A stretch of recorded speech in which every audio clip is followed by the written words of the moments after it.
A single mother suffers when she sees her son with cancer and tries to survive as best she can. She still doesn't understand the will of God behind her illness, but something will happen that will change her entire neighborhood. This story begins with Walter, the local postman, who, as usual, collects letters from a sender who cannot be seen. Apparently, he is a child who leaves his letter in the mailbox every day. Upon arriving at the post office, Walter learns that he will be reassigned to another location to make up for the department's casualties. Although he does not want to accept, because he loves his work and his town, he must do it, so before leaving he leaves all the letters he has kept to his boss, with destiny for God of the house 234. In house 234 is Tyler, a boy of only 8 years old who suffers from a terminal illness. Although his mother is a nurse, she can't take care of him since her husband passed away a while ago, and she has to work, so she leaves him in the care of her grandmother. When her mother arrives at the clinic, she talks with her friends who ask her about Tyler. She says that he is fine, despite having undergone brain surgery and 30 chemotherapy sessions. However, the doctors do not give her much hope about it. At home, his grandmother struggles to put him through the floor, at which point his brother says that his mother is on the phone while Tyler starts to yell, but it was all part of a prank he played on everyone. However, after the injection, seconds later he begins to vomit. His older brother no longer wants to know anything about God, since he is still hurt by the death of his father, and Tyler's condition affects him because he can no longer have a normal life. For this reason, his grandmother tries to encourage him and prays with him. Tyler, when writing the letter of the day for God, mentions that today he learned to say the word medulloblastoma. He also asks him why he is sick, why the medicines stink, and if there are many people in heaven. He also tells her very sadly that he would like to see his mother smile, because it is what he wants the most. That night, Brian, who works in the same office as the mailman Walter, arrives home very drunk as usual and falls asleep until he receives a call from his boss telling him to arrive at the office in 30 minutes, since he has many consecutive absences. And you want to talk to him. Upon arriving at the office, they give him a new route, the same route as Walter. Now he will take charge. After a long time out of school, Tyler gets ready to go. He is afraid to do it, since the children will laugh at his appearance. Even though his mother tells him that it is not necessary for him to go, he will still go because Jesus would do the same. Also, Sam needs it because he doesn't want to eat anymore with children who smell like sausages. In the classroom, the teacher informs the group that Tyler will be rejoining. Please give him a warm welcome and be very kind to him. At that, a boy asks if Tyler's disease is contagious, but her friend Sam gets upset and tells her that Tyler has cancer, not lice. Welcoming Taylor, he tells the other children of his experience with the disease. However, the children are a bit indiscreet with his questions, but there is Sam ready to defend his friend. In the following letter, Tyler lets God know that even though they ended up in the principal's office, he still had a great time at school, so he thanks him because he saw his mom smile at the story back of what happened. And very happy, he told her, "Now I know you receive my letters, God, because only you would have come up with a way to make my mom smile." He also tells God that when he got to his house he saw the new postman and accidentally vomited up his shoes. At the post office, Brian is accused by his partner, saying that he has 4 complaints, but he excuses himself by saying that he was bitten by a dog, a child vomited on his shoes, and by the way, he has letters from a child addressed to God. That night, Brian walks into the bar as usual. His friend persuades him to give her the keys to his truck so he won't drive drunk. Brian reaches out of his pocket and Tyler's letters come out. There he expresses that he doesn't know what to do with them, so the friend laughs, saying that maybe he should take them to church on Sunday. Just when he left the bar, he came across a church, so he took the opportunity to enter and leave the letters. Before leaving, the Reverend tells him that he knows the owner of the letters and his family. They pray a lot for them. He also tells him that perhaps God has sent the letters to him for some reason, that he should try to listen to his voice since in the end the letters are addressed to him. The next day, Brian comes to Tyler's house to bring him a present from his neighbors. There they get to know each other a little better, and Tyler takes the opportunity to give him the letter of the day and apologize for having damaged his shoes. At Sam's grandfather's house, in the middle of a performance, Grandpa explains to Tyler that the kids laugh at him because they're envious.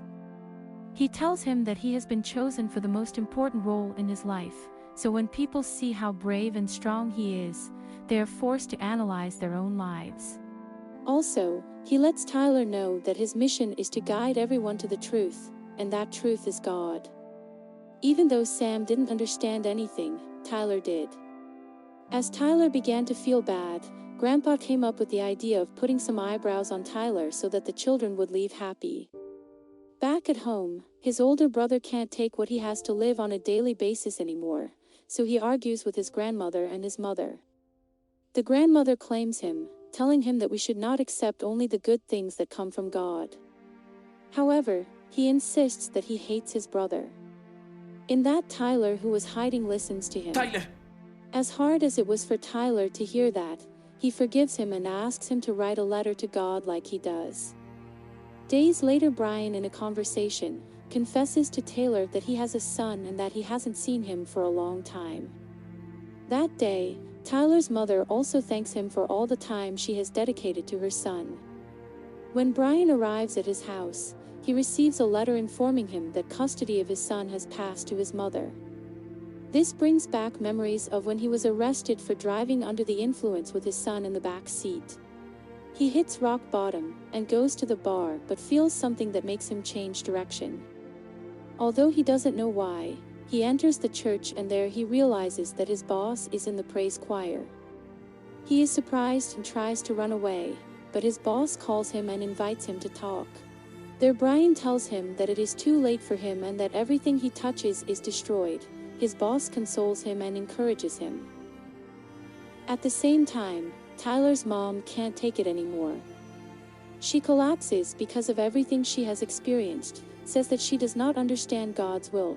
Her son is dying and she no longer has the strength to continue fighting, so her mother tells her that God has not abandoned her and never will. In the room, Sam says goodbye to Tyler, telling him that he is sorry that he has to go back to the hospital, in which Tyler hands him a letter for Alex, the boy at school who made fun of him, and tells him that he must deliver it. At the hospital, Tyler undergoes difficult medical procedures. Her exhausted mother falls asleep, but her grandmother arrives to relieve her. When he gets home, instead of resting, he takes advantage of the time to do household chores. There he is met with a letter from his eldest son. In it he mentions that he has lost everything, first his father and now Tyler. He also says that he misses the things they did before, like going to the movies or going out to eat. He knows that her mother has no time for anything, and he continues to love her despite everything because it's not her fault. After all, he only wrote that letter because her brother asked him to. Meanwhile, at the hospital, Brian arrives with Sam and Alex. Taylor is very happy. Alex hands her a letter where she mentions to God that he feels bad for laughing at a kid at school who has cancer, and tells her to please tell Tyler that she's sorry.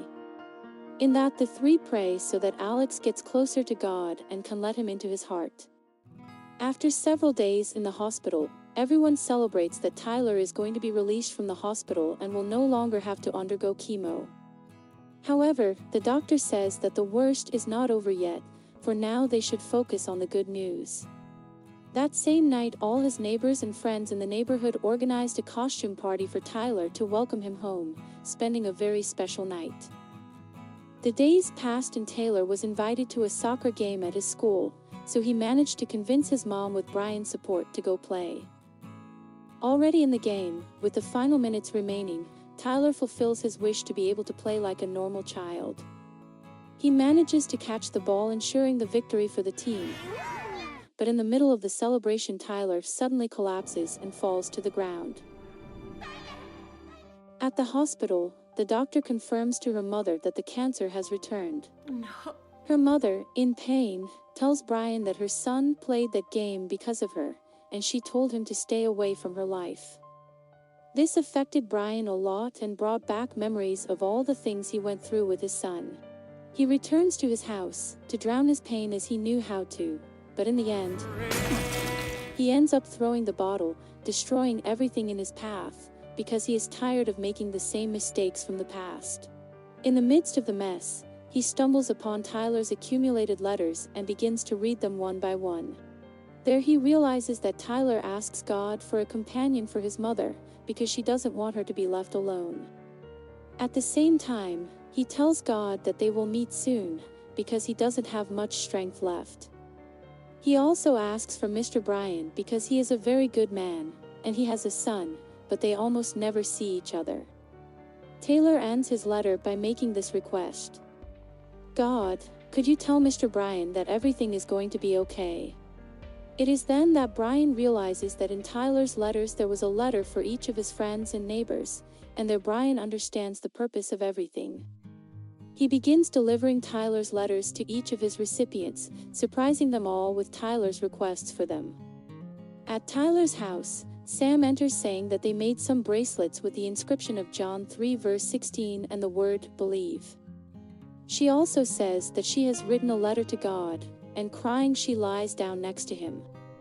Brian arrives and apologizes to Tyler's mom, telling her that he feels lucky to have met them, and that another postman will be coming to do the route from now on. They both make peace, and he hands her a letter from Tyler, but she tells him he'd better read it later. Now with the last of his strength, Tyler accompanies his brother to a school recital and everyone applauds in shock. In that Brian arrives out of nowhere, and somewhat nervously he begins to speak into the microphone. He tells everyone that he is grateful to have met Tyler, as he is a very special boy who touched many hearts with his letters. Thanks to Taylor, he is now able to understand the important things in life. It has given him hope and helped him have faith in God. Then, he shows Tyler all the letters from the community and from his school that they wrote for God, inspired by Taylor, where they also wrote petitions for him, and there they all thank him for helping them. Days passed, and all of his loved ones are gathered in Tyler's room. His mother says goodbye to him, telling him that she can rest now, and that she loves him and will always love him. He then watches himself, as everyone began to write his letters to God. 1 year later, Brian is now the head of the post office, watching every day as letters addressed to God kept arriving. In honor of Tyler, a special mailbox was opened where people can deposit their letters. Tyler's story inspired many other children to beat cancer like true warriors. This is the summary of a Christian movie called Letters to God. Click here and don't miss the following story.